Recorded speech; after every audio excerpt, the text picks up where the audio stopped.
أعوذ بالله من الشيطان الرجيم ورسولا إلى بني إسرائيل أني قد جئتكم بآية من ربكم أني أخلق لكم من الطين كهيئة الطير فأنفخ فيه فيكون طيرا بإذن الله وأبرئ الأكمه والأبرص وأحيي الموتى بإذن الله وأنبئكم بما تأكلون وما تدخرون في بيوتكم إن في ذلك لآية لكم إن كنتم مؤمنين ومصدقا لما بين يدي من التوراة ولأحل لكم بعض الذي حرم عليكم وجئتكم بآية من ربكم فاتقوا الله وأطيعون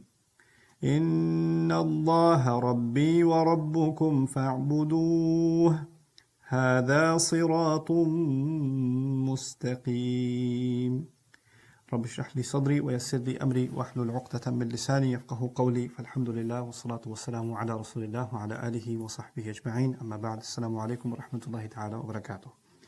We spoke about the miracles given to Isa alayhi salam and how he declared them أني قد جئتكم بآية من ربكم.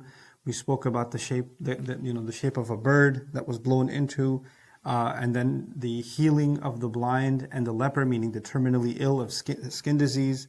And I talked to you about the parallels that perhaps has to Israelite history, and how each of them is tied to some incredible miracle or some major historical event in Jewish history, in the history of the Israelites. What we didn't get to talk about in some more detail is وَأُنَبِّئُكُمْ بِمَا تَأْكُلُونَ وَمَا تَدَّخِرُونَ فِي بُيُوتِكُمْ. And I'm going to inform you of what you're going to eat and what you have stored inside of your homes. Now, the word dakhar, تَدَّخِرُونَ, is actually dhakhar with a dha. تَذْدَخِرُونَ becomes تَدَّخِرُونَ. This is a principle in sarf, where you fuse letters together that are similar in pronunciation. So you find, for example, in the Quran, وَلَقَدْ يَسَّرْنَا الْقُرْآنَ لِلذِّكْرِ فَهَلْ مِن مُدَّكِرٍ. Muddakir, the root letters are actually dhal, kaf, and dhikr. But because it's muddakir, the dhal and the ta are so similar, they get fused together. This is something we learned when we study sarf, the morphology of words in Arabic, that these are some irregular examples of that.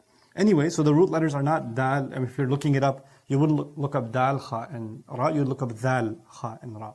Okay? So al-madkhar is the original word, and actually means madkhar, the original word, means intestines, lower stomach. And it's used for something that is kept deep inside, hidden away. And something that is there to nourish or replenish, meaning food that gets consumed.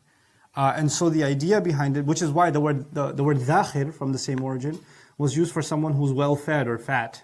That's what they use the word dhakhir for. From it, you get the word tadakhirun, which translates, I will tell you of what you're eating or what you're going to eat and what you are going to store in your homes. Meaning what you have buried deep inside your homes for your consumption and your consumption alone. If the root meanings went back to something that is stored inside of a house, or it's stored inside of some container or whatever, its use is for others as well. But the idea of ifdikhar related to the belly is that it's something stored for one's own personal gain and personal gain alone. It's their own consumption exclusively. This perhaps is, there's ways to look at this. I mean, one obvious way to look at it is this is one of the miracles, move on. There's nothing more to it. The issue with that I see is that when he described all of this, he said, إِنَّ فِي ذَلِكَ لَآيَةً لَكُمْ. In all of that, there's an ayah for you. And when Allah says anywhere else in the Quran, there's an ayah for you. What does that mean? This is going to give you some direction, some guidance, something to reflect on, something to contemplate. Not just a proof. Not just a proof that I'm a prophet. Actually, even one of these is enough as a proof of him being a prophet, alayhi salam. But Isa alayhi salam is doing all of these different things, and at the end of that says, إِنَّ فِي ذَلِكَ لَآيَةً. Meaning this is something for you to contemplate. This is something for you to really think about. And so that statement at the end is not necessarily calling on all of the miracles of Isa alayhi salam, inviting some form of reflection. So that إِنَّ فِي ذَلِكَ لَآيَةً لَكُمْ kind of informs our way of looking at these miracles. So these are again my own thoughts on some of what these miracles might represent. If you went to a corrupt leader among the Israelites and you told them, I know what you've been eating and what you've been storing. I know what you've been eating and what you've been storing. Well, you know what? They would read that a little differently, right? Because their corruption was using manipulation of religion. They were actually consuming people's wealth. They were taking advantage of religion and were, profiteering off of it. They were changing the law of Allah and consuming haram by manipulation. Riba was made halal by them. The other things they did, these are game playing with the law to take advantage and to make money. And then to do so, the religious leadership had to show that they are humble and pious and beat down and downtrodden, and they don't look like, bling. They don't look like they're wealthier than everybody else. And yet what they have hidden away, stored away, is massive, massive, massive amounts of wealth. I won't mention which religion. I met a fellow in Belgium, really interesting Muslim brother. He used to be in gangs and spent a lot of time in jail and raised an orphan, and then he made tawbah and came back to Islam, and he helps kids get out of gangs and all kinds of. He's seen all kinds of things, and he described to me how religious centers all across the city, right? And I won't again name the religion. But the cellars are all warehouses where stolen jewelry and all this kind of stuff is stored. تَدَّخِرُونَ فِي بُيُوتِكُمْ. Right? And he goes, I know exactly which one has which. Because I used to be the pickup guy and the drop-off guy at different locations. I was like, whoa, that is intense. That was some fun dinner conversation. But in any case, when you're talking about people that come, on the outside have a religious facade, but actually are really corrupt, and they're eating all kinds of haram, and they're storing it away. And they store so much they wouldn't be able to spend it in a lifetime. They store and they store and they store. And it's different now, because I just met a fellow, a Christian fellow who's really turned off by Christianity, and I said, why are you so disillusioned by your faith? What is it? And I thought he was going to say, Jesus being the Son of God doesn't make sense to me. Blah. No, it was none of that. You know what he said? He said, well, my preacher in our church has 2 planes, 2 private planes. Why do you need 2 private planes? And where'd you get the money for it? We spend all this money to give to the church, to help the poor, to do good causes, and you got 2 planes? And then you're showing off your Rolex. God's been good to me, and you're showing me your Rolex. Why am I giving you money?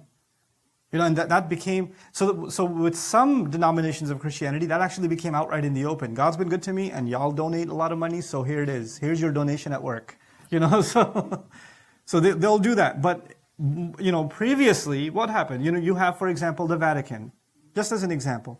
The Vatican, if you looked at the holy, faculty of the Vatican, you wouldn't see that these are worldly people. You would see that they're very spiritual people. They have the same kind of clothes.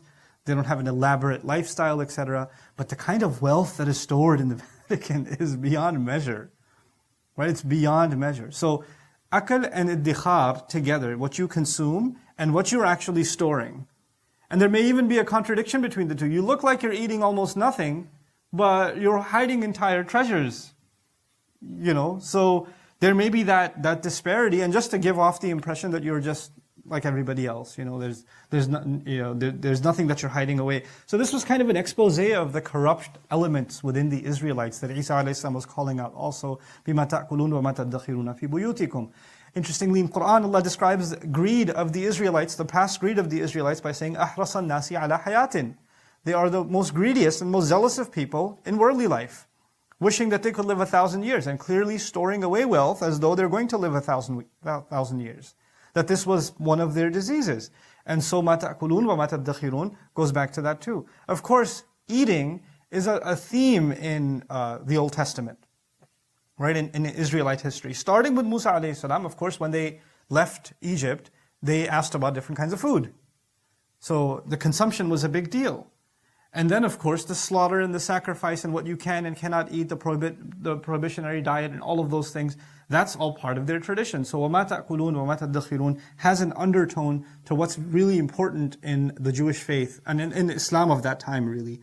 So that's another thing that I wanted to bring to our attention. The other, a couple more comments. I was sharing this with our study group, and some more things came out, and shout out to Brother Saqib for just having some brilliant insights. I shared some of these things, like, the bird being a reference perhaps to Ibrahim alayhi salam, and the dead one coming back to life perhaps being Musa alayhi salam, and the sick being healed, perhaps the Israelites being struck with rijz and then being healed, right? Because, in a sense, Isa alayhi salam is getting all of the miracles that summarize the entire tradition history of the Israelites. And he's the last of them. It's almost as though he's reminding them of their entire history through his miracles. It's incredible. Right? But he said, as you said this, some other things came in my head. And I said, what's popped in your head? And he said, well, especially that first miracle, a bird, which is made of clay, it specifically mentions clay, and then it comes to life and it flies off. So something that is assumed to be dead comes to life and goes into the sky. Could there possibly be a connection to Isa alayhi salam? Of something coming to life and then going raised up into the heavens. The other interesting thing is it's actually a cycle of life if you contemplate it. Again, shout out to Saqib for this one. It's very beautiful and I found it very compelling. The first of these miracles is clay being brought to life, just like human beings are clay and we are brought to life. That's the first stage of our life, clay brought to life. And we're brought to life by a ruh being blown into us. And the bird, what did he say about the bird? He blows into it. And then Allah brings it to life. And of course, the angel blows the ruh into the womb. But even though we know Allah is the one who brings life, right? So we're never confused that the angel gave life. It's Allah who delivers it. In the same way, Isa alayhi salam blows into the soil and it turns into a living bird. And so it represents the beginning of life. Then a baby can't really clearly see, and they're in a state of weakness, and weakness even in old age is like, blindness and sickness, and He's removing blindness and sickness, just like for us, Allah removes our weaknesses as we grow older and gain strength and reach maturity in our age. And so it represents actually coming out of weakness into strength, the healing that Isa alayhi salam did. And then beyond that, we're going to die. And then we're going to be brought back to life. And the next miracle is what?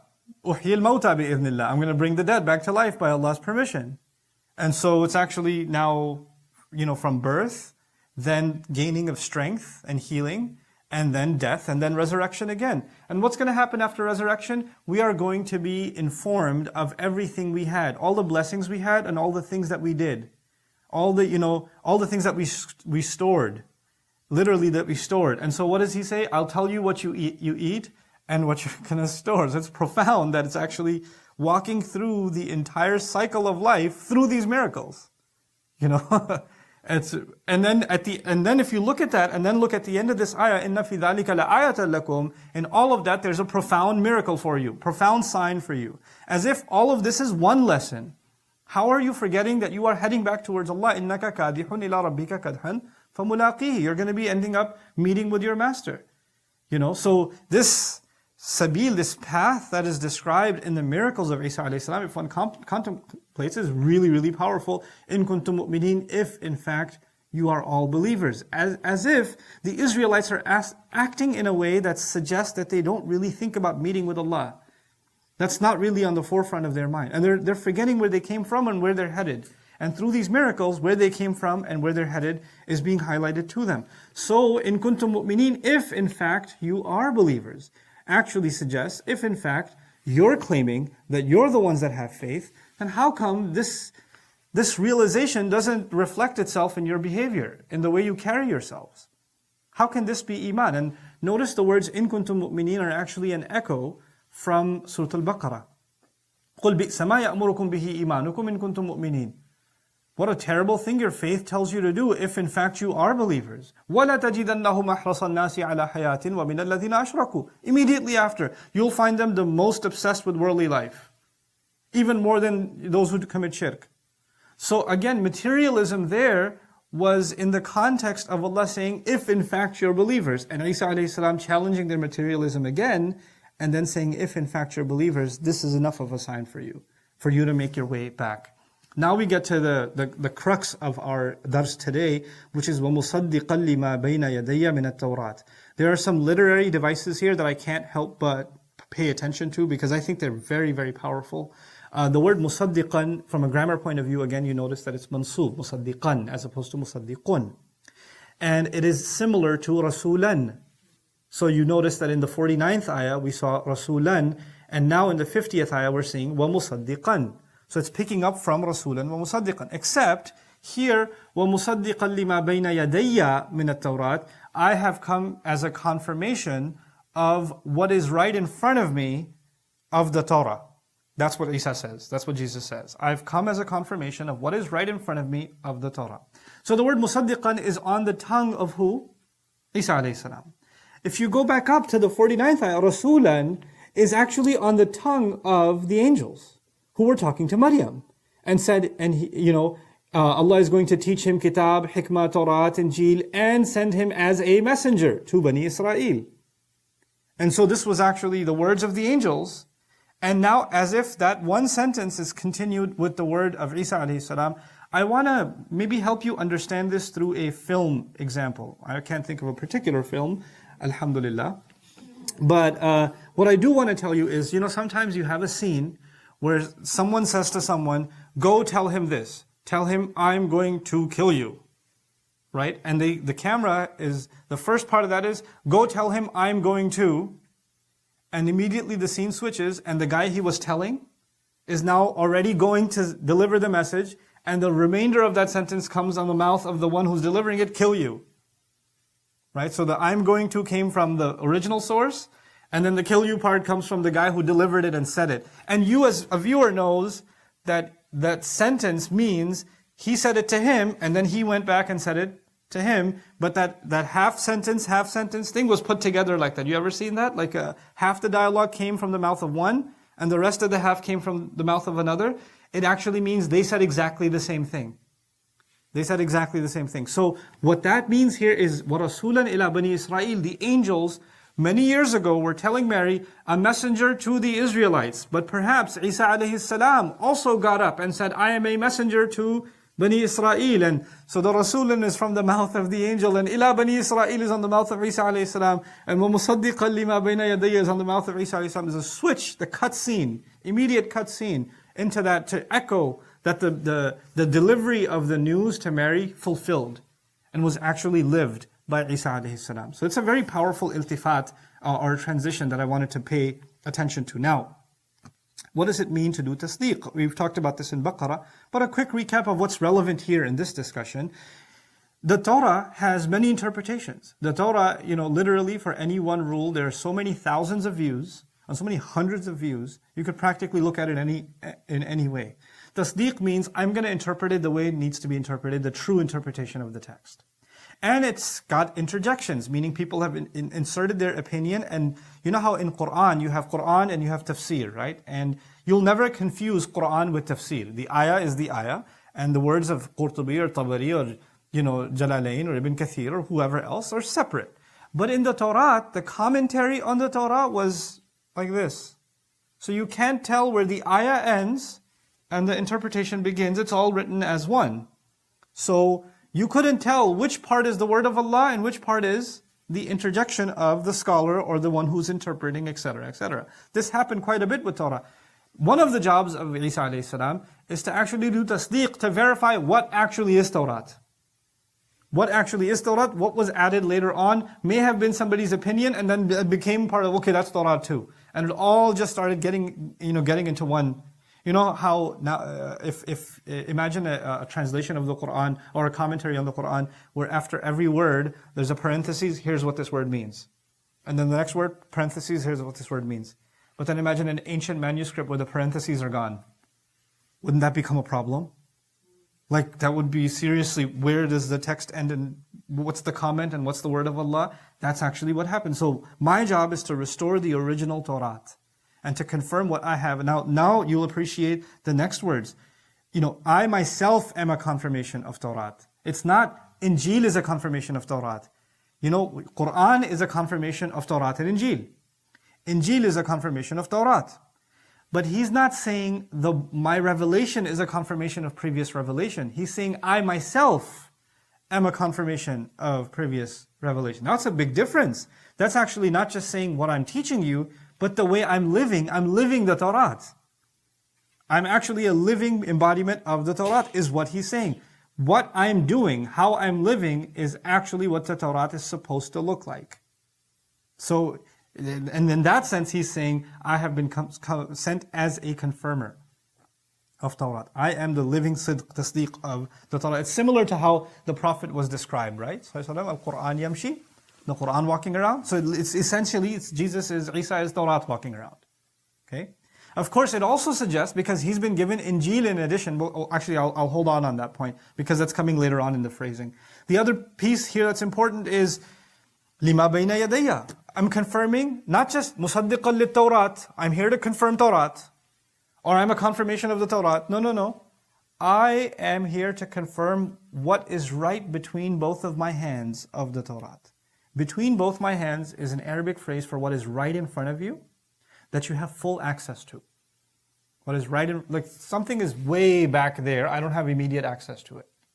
This book is right literally between my hands. It's right in front of me. I have full access to it. You know, parts of Torah were hidden, parts of Torah were omitted, parts of Torah were kept secret, etc., etc. Isa alayhi salam is saying, actually, I have full access to the entire Torah. There's nothing that's hidden of the Torah from me, because it's right between my hands. Where did he get it from? Well, يُعَلِّمُهُ الْكِتَابُ وَالْحِكْمَةِ وَالتَّوْرَاةِ وَالْإِنْجِيلِ. Allah has given him full access to the Torah. Allah has taught him Torah again, all over himself. Which means nothing of the Torah is hidden from him. Okay, so when he's confirming it and he's embodying it, it's like, well, oh yeah, you're a living example of Torah? Where did you learn Torah? How do you have Torah anyway? And he says, it's right in front of me. It's right in front of me. You know how in Quran Allah says, فَأْتُوا بِالتَّوْرَاتِ فَاتْلُوهَا إِن كُنْتُمْ صَادِقِينَ. Go bring Torah, read it. We saw examples of the Prophet ﷺ asking them to read parts of Torah. And now it's actually Isa alayhi salam challenging them, bring the book.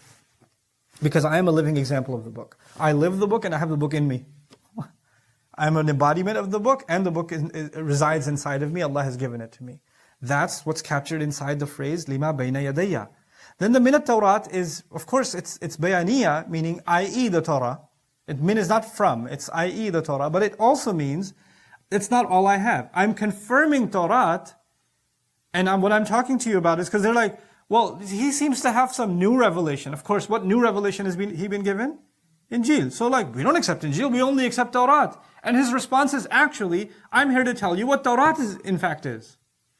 And the only role of Injil is to confirm what Torah actually says. Injil doesn't have new laws. Injil doesn't have a new fatwa on something. Injil doesn't make anything of the Torah mansukh, as a matter of, or invalidated, or abrogated, or no longer applicable. As a matter of fact, I am here to embody all of the teachings of the Torah. And so, because their argument was, if he's claiming new revelation, then he's defying the Torah. He says, no, actually I came to validate and confirm the authentic Torah. That's my primary role. And now, given that, he makes an additional statement.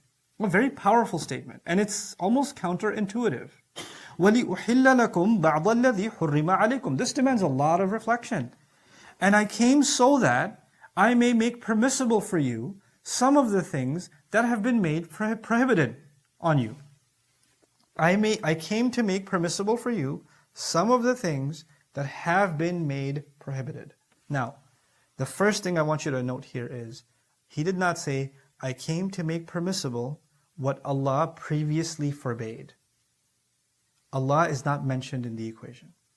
What has been mentioned is what was made prohibited. What was made prohibited. That's the passive form. Okay? And the making of halal is actually active, meaning I have come to make permissible. I have come to unleash. Literally, hulul means, halul uqda means to untie a knot. I have come to untie or unleash some of the things that have been bound on you, meaning some of the things that have been made impermissible over you. The question then arises when somebody says, hey, this has been made unlawful, or this was made illegal.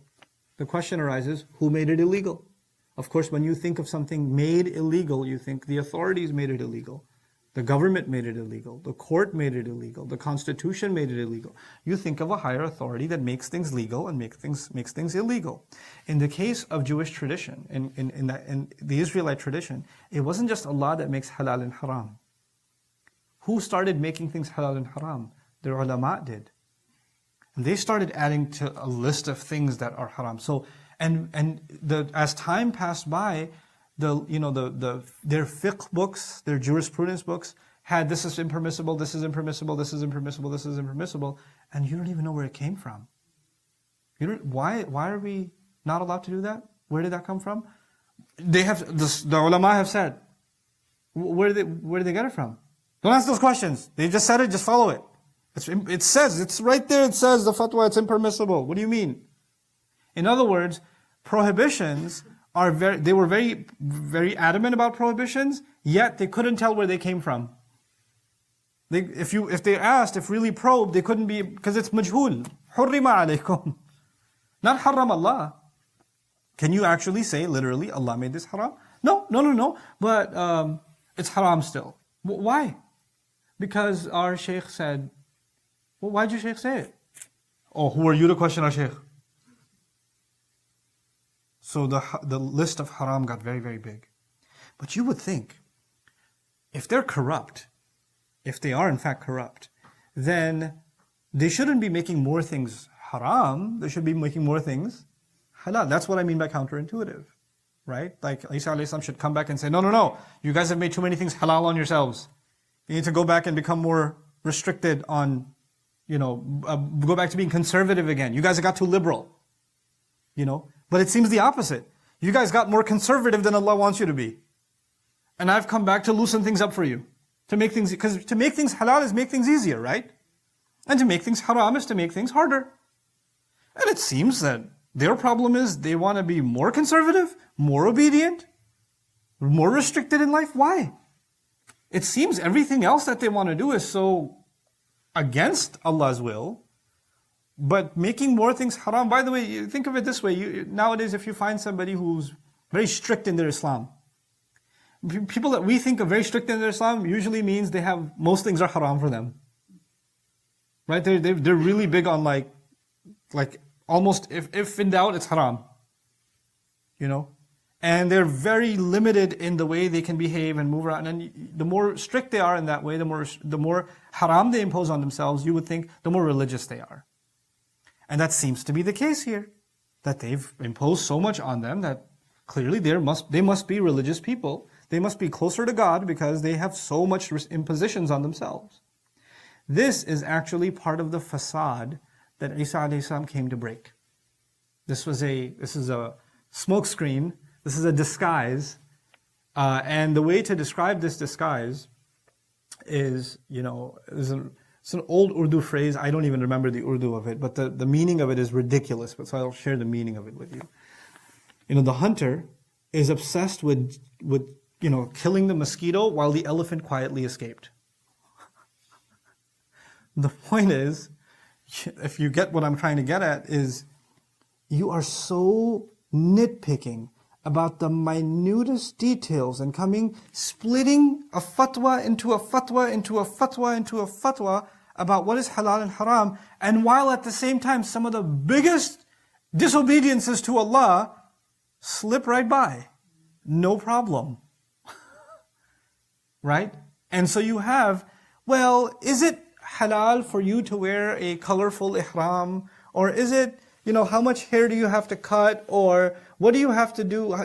I cut my nails, but when I was cutting, I bled a little. Does that mean I have to slaughter a goat? Or, you come up with give me a fatwa for just the most technical details of the law.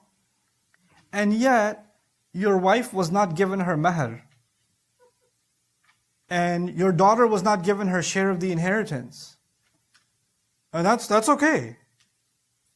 And, no, your hair is showing. Your hair is showing. The hijab is to cover your hair. Astaghfirullah al-azim. And that's okay. But ghiba all day. All day. Backbiting. Just destroying somebody's dignity. But the hijab is perfect. So what happens then? They look religious. And they make a lot of things haram. And they're very strict about those people. Some people, subhanAllah, they come to these conventions and they dress like this and they talk like this. And how are you even praying? Your hands were over here. Your hands are supposed to be here. Dude, if you're praying next to me and you're thinking about my hands, then there's a bigger problem than my hands. That actually literally happened to me. I was at a masjid one time, and after we said salam, the guy next to me says, "Your salah didn't count." I was like, "Oh, why didn't it count?" He said, "Well, your elbows were out. Your elbows are supposed to be in." I was like, "Oh, well, thank you." And I was like, how do you have, you're like, the guy is taller than I am, so he's really looking down on the elbows This is what Isa a.s. came to call out. You've made a bunch of things haram that are not the most important thing, and you pick on them and pick on them and pick on them. And as a result of that, some of the greatest evils that the religion came to prevent, you don't even notice. They just happen and no big deal. Financial crimes, no big deal. Corruption, no big deal. Backbiting, slander, no big deal. And this sounds like an ancient disease that we have no exposure to. Right? This is an Israelite problem. Why would we have this issue? وَلِيُحِلَّ لَكُمْ بَعْضَ الَّذِي حُرِّمَ عَلَيْكُمْ. What is Isa a.s. saying? Isa a.s. saying, if you go back to the original book of Allah, if you go back to Torah, the original, that I'm confirming with the way that I live, then you will find that the huge list of hurumat that you made is not a huge list at all. The huge list of prohibitions that you made is mostly puff. It's nothing. Let me tell you a story from the Bible. It's going to be hard to understand because it's, the Bible's language sometimes is ambiguous, but I'll explain at the end. At that time, Jesus went through the grain field on the Sabbath. Now, Sabbath is a day when the Jews are not supposed to do much. Yes? Okay. His disciples were hungry and began to pick some heads of the grain and eat them. So the disciples of Jesus are going through a field and they're just picking off the top and just eating some grains because they're starving. When the Pharisees, which means the religious leaders, saw this, they said to him, "Look, your disciples are doing what is unlawful on the Sabbath." He answered, "Haven't you read what David did when he and his companions were hungry? He entered the house of God, and he and his companions ate the consecrated bread, which was not lawful for them to do, but only for the priests. Or haven't you read the law that the priests on Sabbath duty in the temple desecrate the Sabbath and yet are innocent? I tell you that something greater than the temple is here. If you had known that these words mean, 'I desire mercy, not sacrifice,' you would not have condemned the innocent, for the Son of Man is the Lord of the Sabbath." The Pharisees seem to have been overcautious. This is comments now. The Pharisees seem to have been overcautious in applying the commandment from Exodus, meaning the observing of the Sabbath, right? The Exodus 34:21. 6 days you shall labor, but on the 7th day you shall rest. Even in plowing and harvesting seasons, you must rest. Meaning there's not going to be any work, you're not going to plow the fields, etc. The disciples weren't plowing. What were the disciples of Jesus doing? Were they harvesting? They were just eating. That's all they did. They were just picking a few grains for themselves, so they weren't breaking the Exodus command. But the Pharisees, being uber cautious, had decreed that even that should be prohibited. And so, Jesus doesn't challenge their interpretation directly, rather he quotes the scripture back at them to show that you can go against what is deemed lawful for the sake of mercy. Far more effective. If someone has had intimacy with their spouse, then they can't just make wudu, they have to take a shower. There was a soldier in the Muslim army in the time of the Prophet ﷺ who had a wet dream. Okay, so he was aroused and he had a wet dream, which requires that if he's going to pray again, he has to shower. But he was also injured in battle, so he had a head injury. So there were some among the companions who said, you can't just make wudu, you have to have ghusl, come on man. And so he went and forced himself to shower, and as a result he died. And the Prophet ﷺ was extremely upset. What have you done? What in the world have you done? The rule says you have to shower, but mercy overrides the rule. There are exceptions. Even Allah, how badly does Allah condemn, the dead animal, carcass, blood, pork? He prohibits these things. فَمَنِ اضْطُرَّ غَيْرَ بَاغٍ وَلَا عَادٍ فَلَا إِثْمَ عَلَيْهِ. But if someone is forced, not because they're being rebellious, not because they just want to cross a line, but because they're dying of starvation, and they had some pork chops because that's all that was left, then there's no sin on them. Absolutely not. La ithma, la nafiya lil jins. There's no sin whatsoever on them. The law of Allah is there, but that's for normal circumstances, and there were even exceptions made by Rasulullah sallallahu alaihi wasallam. Think about the woman who committed adultery, came to the Prophet sallallahu alaihi wasallam and said, Ya Rasulullah, I committed adultery. Punish me. He says, go away. I don't want to hear you, go away. He, sallallahu alaihi wasallam, received the law of Allah. He received the law of Allah. No one will implement the law of Allah better than the Messenger of Allah sallallahu alaihi wasallam. In our times, in some super conservative village, if some girl says, I committed adultery, ya Shaykh, before she gets to the word adultery, when she says, I committed, the stoning begins. She comes to the Rasul sallallahu alaihi wasallam and says, I did this. Punish me. He says, go away. She came back. I found out I'm pregnant. Please punish me. He says, go away. Don't talk to me until you have a baby. She has a baby. Comes back with the baby. Punish me. He says, no, not until you feed the baby for 2 years. Go. Go away. Don't come to me. She comes back with bread in the baby's mouth to show the Prophet that she doesn't need to feed him anymore. Can you punish me now? The Prophet ﷺ is trying to push her away, push her away, push her away. Why? He says, Rahmatan lil Alameen.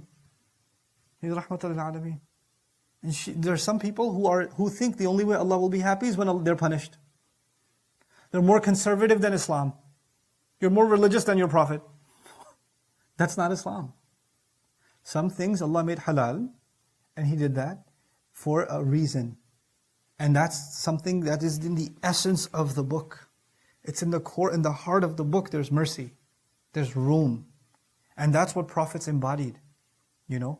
Even the Prophet's instruction was, don't seek to execute the punishments of Allah. Don't do that. Don't seek out, when can I implement the whipping? When can I implement the stoning? When can I implement the cutting of a hand? When can I... No.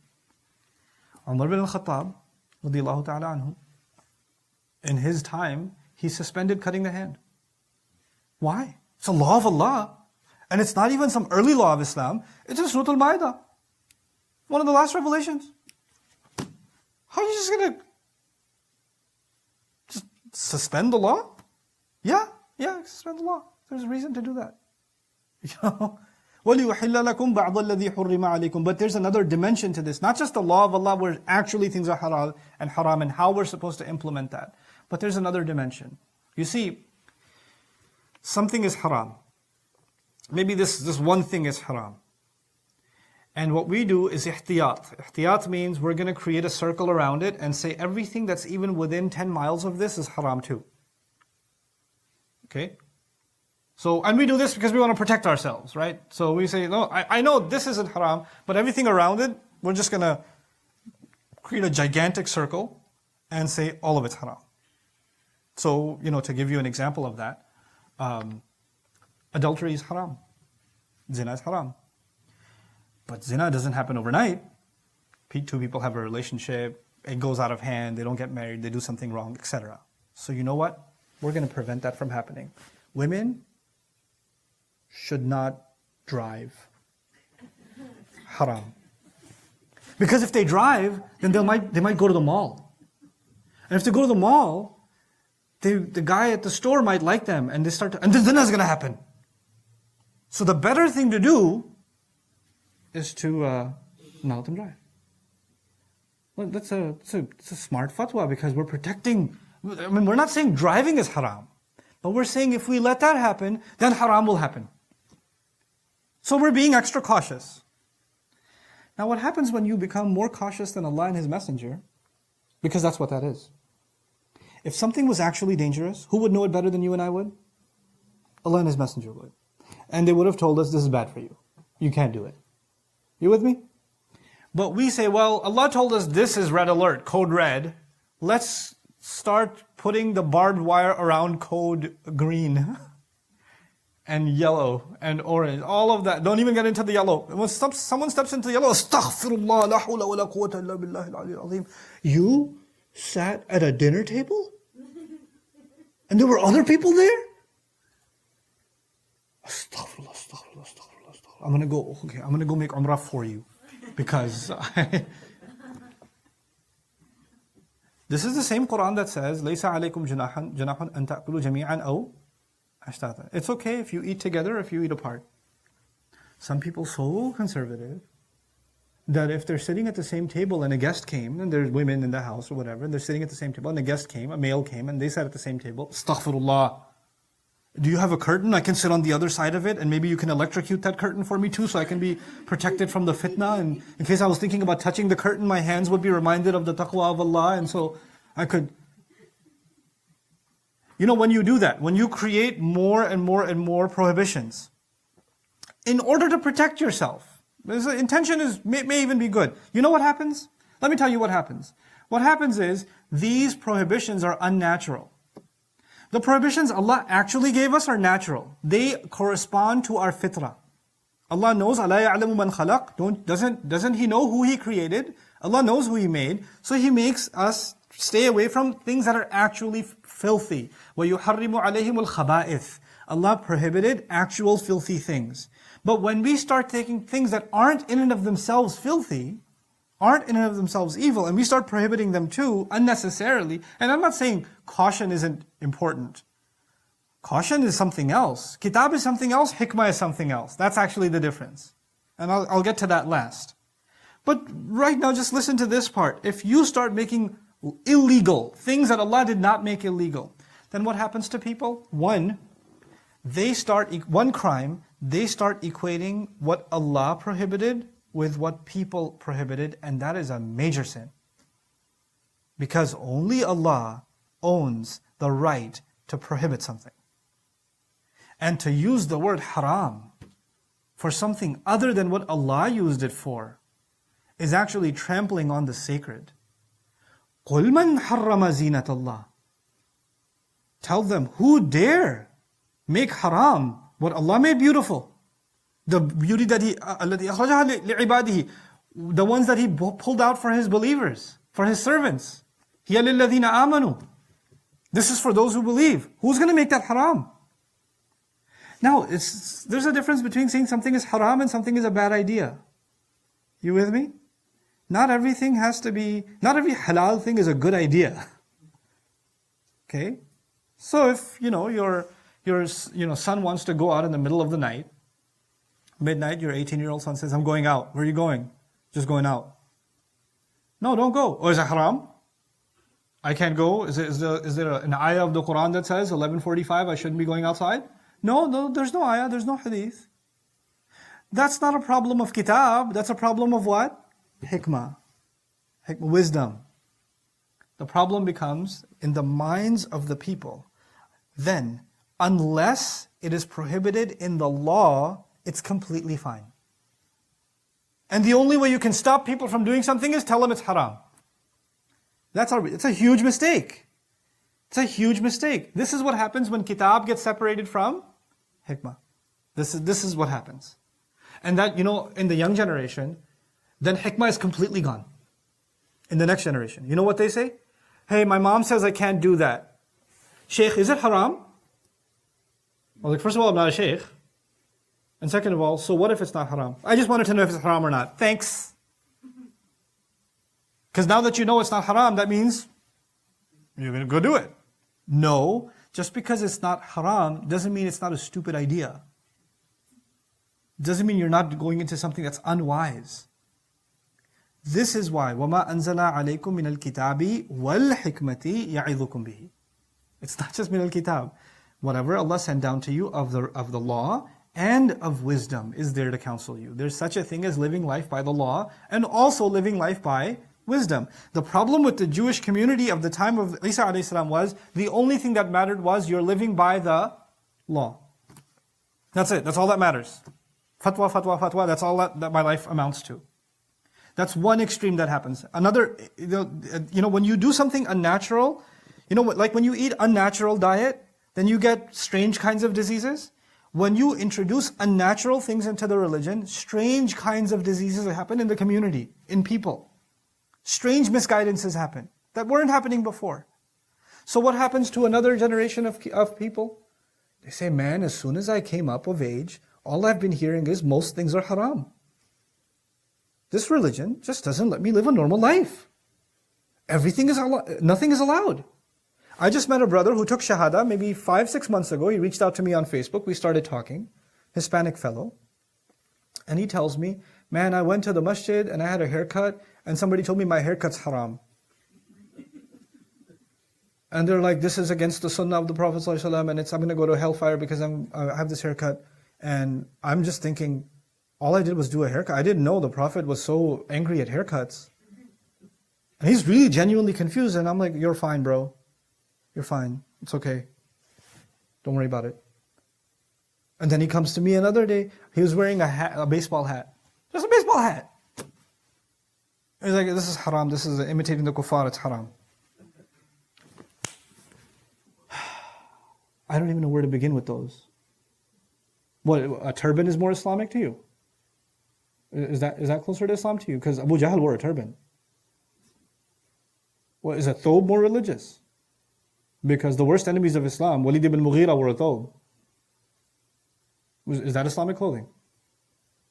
When the Sahaba went to Rome, they dressed in Roman clothing. Nobody said to them, you're dressed like the kuffar. A baseball hat? This is what happens when you expand the scope of haram. You know what happens? People that were coming into this deen start walking away. This is the opposite of what the Prophet advised when he went and said, sallallahu alaihi wasallam, to introduce people to Islam, yassira wa la tu'assira. Make ease, don't make difficulty. The list of what is haram is already clear. Innal halala bayyin wal haram bayyin. And what we do is there's branches and branches and branches of haram. What? What religion is this? This was a disease of the Israelites that Isa a.s. came to fix. وَلِأُحِلَّ لَكُمْ بَعْضَ الَّذِي حُرِّمَ عَلَيْكُمْ. I can't begin to tell you how many young people have come and told me, I just can't follow Islam because everything is haram. And then I have a 20-minute conversation with them, and 19 out of the 20 things they list that are supposedly haram aren't. We're like, well, that's not what I learned. Why? But it's not in the book. It's not anywhere. You know? There are places in the Muslim world where a girl getting an education is haram. Where a woman getting work is haram. Going to an office is haram. What Quran are you reading? These daughters of the man in Madian are going to herd their sheep and give them water among non-believers. And that's in the Quran. And these are noble women. So noble they made it into the Quran. And women aren't allowed to go to work. When you expand that, you know what happens? It becomes easy to leave Islam. The first step into Islam is supposed to be to make ease. Is to make ease. And then as believers mature, then they can take more and more responsibility on. But then again, I tell you, what used to be a matter of caution, we made it a matter of law. Caution and wisdom is something else. Law is something else. So he's saying, وَلِيُحِلَّ لَكُمْ بَعْضَ الَّذِي حُرِّمَ عَلَيْكُمْ. I came to unleash for you, to make permissible for you. Just because they're eating these grains in the field doesn't mean they violated the Sabbath. What is wrong with you? The purpose of the violation of the Sabbath is so you don't make material gain. Allah didn't prevent you from surviving. That's not what Allah revealed. What is wrong with you? That's not the book itself. And the key inside of this ayah, the key in the ayah that the Israelites were missing for generations upon generations, and that's a key for us, is that their connection with Torah had actually been lost. The original Torah, their connection was lost. They confused the connection of their scholars' opinions with their connection with Torah. This ummah, when it forgets there's a difference between, and I'm a student of Tafseer, and I'll say this without hesitation, when we forget that there's a difference between a connection with fiqh and tafsir and usul and a connection with kitabullah, then we're going to have the same problem. Allah's وَلَن تَجِدَ لِسُنَّةِ اللَّهِ تَبْدِيلًا. You don't find a change in the way Allah does things.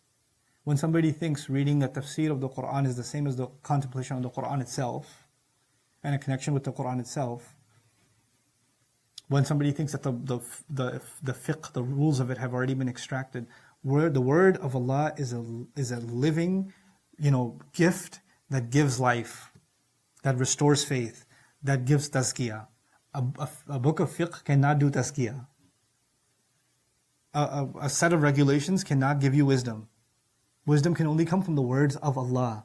Every human being is in need of the words of Allah, not just scholars. Scholars have done a profound effort extracting and extrapolating the law, and the law is valuable, and the jurisprudence of it is valuable. But it has no meaning if the word of Allah is no longer a connection. It loses its meaning completely. Then it's empty rituals. Just empty. It's a shell of what looks like Islam, but it's not Islam at all. Then Ramadan is just about iftars. It's just about being hungry during the day. It has no other meaning. It has no value. Then Hajj is just something you do and go take selfies near the Kaaba. Man, it's hot. I wonder what's on the buffet. Then you're not thinking Ibrahim alayhi salam. Then you're not thinking Ismail alayhi salam. Then you're not thinking. None of that stuff is in your head. The spirit of it is gone. وَلِيُحِلَّ لَكُمْ بَعْضَ الَّذِي حُرِّمَ عَلَيْكُمْ are very heavy words. And at the end of that he says, وَجِئْتُكُمْ بِآيَةٍ مِّن رَبِّكُمْ. And there you have it. Ayah. A messenger is given ayat. Ayat are of two kinds. I mentioned this in the last session. There are two kinds of ayat. There's the purpose of ayah is to prove that he's a messenger, and it's a message. Notice in these words, up until now they were miracles, and at the end of it all there's the message. وَلِيُحِلَّ لَكُمْ بَعْضَ الَّذِي حُرِّمَ عَلَيْكُمْ. And the conversation began, أَنِّي جِئْتُكُمْ بِآيَةٍ, and أَنِّي قَدْ جِئْتُكُمْ بِآيَةٍ مِّن رَبِّكُمْ, and it's also closing وَجِئْتُكُمْ بِآيَةٍ مِّن رَبِّكُمْ. Two dimensions of the ayat and two references to the word ayah. Same phrase. And I've come to you with an ayah from your Rabb, a sign from your Rabb. Notice also in this passage that Isa alayhi salam makes two kinds of references to Allah, Rabb and Allah. He says in the beginning, أَنِّي قَدْ جِئْتُكُمْ بِآيَةٍ, not min Allah, min Rabbikum. But then later on he says, أَنِّي أَخْلُقُ لَكُم مِّنَ الطِّينِ كَهَيْئَةِ الطَّيْرِ فَأَنفُخُ فِيهِ فَيَكُونُ طَيْرًا بِإِذْنِ اللَّهِ. Not إِذْنِ رَبِّكُمْ, but إِذْنِ اللَّهِ. And then وَأُبْرِئُ الْأَكْمَهَ وَالْأَبْرَصَ وَأُحْيِي الْمَوْتَى بِإِذْنِ اللَّهِ. So Allah, Rabbikum, Rabbikum. Right? So two references to the word Allah, two references to the word Rabbikum, and it's perfectly symmetrical, but there's more going on here that I'd like you to know. When he refers to Allah as Allah, he's actually highlighting Allah's sole right to be worshipped and His tawheed. Meaning, looks like I'm giving life, but only Allah gives life. Don't attribute divinity to anyone else. When we're talking about the question of divinity, the word Allah will come up. When we're talking about the question of authority, who has ultimate authority over you? I'm telling you these things because my master has told me to tell you. And he's not just my master, he's your master too. I'm not doing this to impress you, I'm doing this as a slave. Because whenever you say Rabb, then what do I become? Abd. I become Abd. أَنِّي جِئْتُكُمْ بِآيَةٍ مِّن رَبِّكُمْ. I have come to you with a sign from your master, meaning he's my master too. I came as a slave, and I came to remind you that you're slaves to him. Your loyalty and your obedience needs to be absolute to him. That's the word Rabb, in the beginning and at the end. As if to suggest that one, divinity should not be attributed to me, and two, and that's by the way the Christian problem, and authority should only go to Allah, which is the Jewish problem. So between Rabbikum and the word Allah, it's actually both nations addressed. Even though he's particularly addressing the Jewish community of the time, the followers of Musa alayhi salam, coming forward, the Christians are listening to this, right? There's the Christians of Najran that are listening to this, their divinity problems being solved. But with the words, bi'idhnillah, bi'idhnillah, subhanallah. So that's the difference between Rabbikum and the word Allah in this passage, or one of the dimensions of it. And so as I conclude, fattaqullaha wa ati'un. Then be cautious of Allah. Protect yourselves from Allah.